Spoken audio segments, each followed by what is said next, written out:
махала и започвам спускане към Карабекир.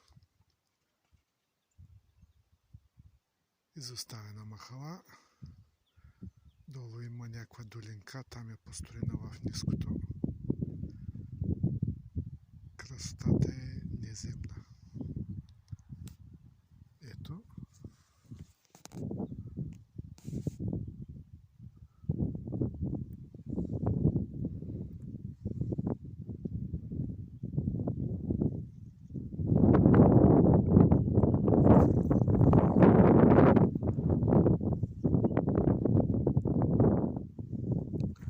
Така.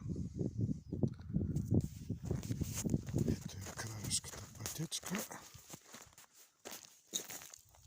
Не съм убеден, че ще слиза чак надолу в дерето, но ако се наложи, ще изоставя пътечката и ще слизам надолу кестер ми.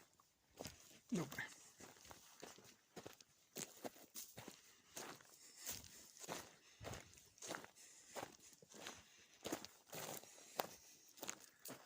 Така. Може би това надолу е пътечка. Основната продължава нататък.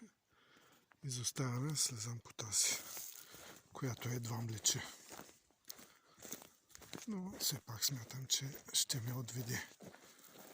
Склона тук е гол, вижда се къде отивам, няма опасност да се загубя. Така че продължавам смело. Така. Край за сега.